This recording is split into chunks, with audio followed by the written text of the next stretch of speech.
Studios. This is Chicago's Morning Answer with Dan Proft and Amy Jacobson. All right, here's yet another reminder. Today's the day because each Thursday in September, we've mentioned that we're partnering with the Pride stores to give away $50 gift cards at one Pride location.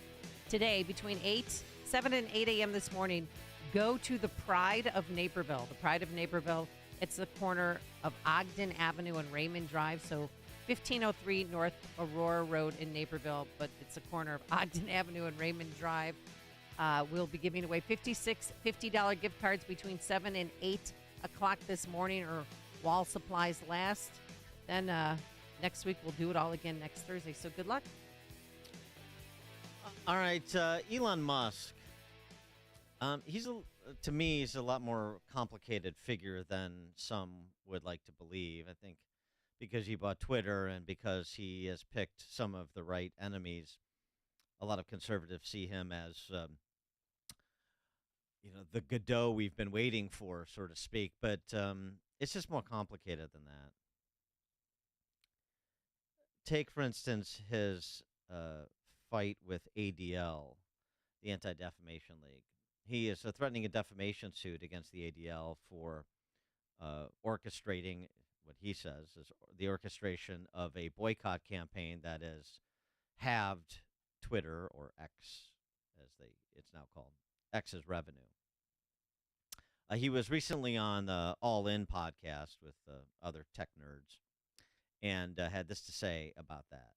ADL did initiate a boycott. They don't call it a boycott, they call it a pause. But, a pause that is never ending is a boycott. Yeah. So it's the same thing. We saw a massive drop in U.S. advertising. We saw basically no change in advertising in Asia, but domestically with ADL is strong, we saw a 60% drop in advertising. So, that's pretty intense. And this is despite, showing repeated analyses of the system, including third-party analysis of the system, which actually showed that the number of views of hateful content declined. So, the third parties who have all the data analyzed and said, actually, there's less hate speech. The issue, I think, with the ADL is not a question of hate speech. It's not a question of anti-Semitism, obviously. It's that the ADL and a lot of other organizations have become activist organizations which are acting far beyond their stated mandate or their original mandate. And I think far beyond what donors to those organizations think they are doing. One of the things that the ADL was extremely opposed to, and in fact was instrumental in happening, was that the ADL was instrumental in getting Donald Trump deplatformed. And then when we restored the account, they made it super clear that they regarded simply restoring his account on Twitter, now X, that constituted hateful speech. He hasn't even said anything, He has to at least say something or post something for there to be incremental hateful content. This is absurd. And what's this got to do with anti-Semitism? Donald Trump's son-in-law is Jewish, and his Jewish grandparents. I'm pretty sure he's not anti-Semitic, okay? Yeah. He's at the wedding. So the problem is that a lot of these organizations, like I said, they've really been captured by the woke agenda, and they're pushing a series of beliefs and values that I think are often contrary to what their donors believe. Hey, and that's what we have in this situation. Yeah, he's right about the ADL, and Jonathan Greenblatt, his former Obama staffer, he's right about the ADL being wrong about the First Amendment. But there's a couple of other things associated with that. I mean, there's some 6 organizations involved in this boycott of Twitter, and they should be named. Why just focus on the ADL? GLAAD, NAACP, National Hispanic Media Coalition, United Church of Christ, of course. Yeah. So let's be expansive Let's understand the entirety of the landscape, Elon. You certainly do. Oh, by the way, Pierre Omidyar, he's the founder of eBay. He gave the ADL a $250,000 grant to build, quote, a state-of-the-art command center in Silicon Valley to combat the growing threat posed by hate online. Omidyar, who, by the way, eBay bought PayPal, and that was a nice cash out for Elon Musk. And I'm not saying, but I'm just laying it out. Omidyar also funds ProPublica, which is a left-wing hatchet shop masquerading as a news outlet. So let's bring everybody out of the shadows, and Elon Musk is better positioned than just about anybody else on the planet to do it. So I mean, I appreciate some of the things, and generally, I mean, has his ownership of Twitter been an improvement over Jack Dorsey's leadership? Of course, but it's complicated. He's complicated. Sometimes he's got a lot of interests, and sometimes they're in conflict. And sometimes he doesn't make the right call in resolving them, at least in terms of being who he says he seems to be, which is sort of this committed First Amendment advocate. Now, on the flip side, he joined the suit with the Babylon Bee against this absurd law. Is there any other kind that California passes? Unconstitutional. AB 587, which would essentially, through legislation and mandates on social media companies, have the state sanctioning what speech is allowed and what is not. Sort of one step removed, very much like the federal government was using social media companies to do privately what they cannot do publicly, which is also violative of the First Amendment. Just the Elon Musk thing and free speech and social media, it's just complicated. There are a lot of players here. And if Elon Musk wants the yeomanry to rally the defense of his segment of the clerisy, then we need more transparency, and we need more of a battle plan laid out and who the principal actors on the other side are. He should be talking about them more, not just using, for example, the ADL as a representation. It's not expansive enough, in my view. For more on this and other topics, please be joined by Jim Pinkerton, contributing editor at the American Conservative, AmericanConservative.com. Jim, thanks for joining us again. Appreciate it. Thank you. What's your view on Musk and this ADL flap as he's being accused of anti-Semitism and suborning anti-Semitism? I don't think that, but you heard what I had to say more generally. I did. I thought you had a really good point that deserves elaboration. That is, quote, his segment of the clerisy. And clerisy is a $2 word for just sort of the ruling class, right? So this Musk versus ADL versus Biden and so on is probably best understood as a fight within, for lack of a better word, the ruling class.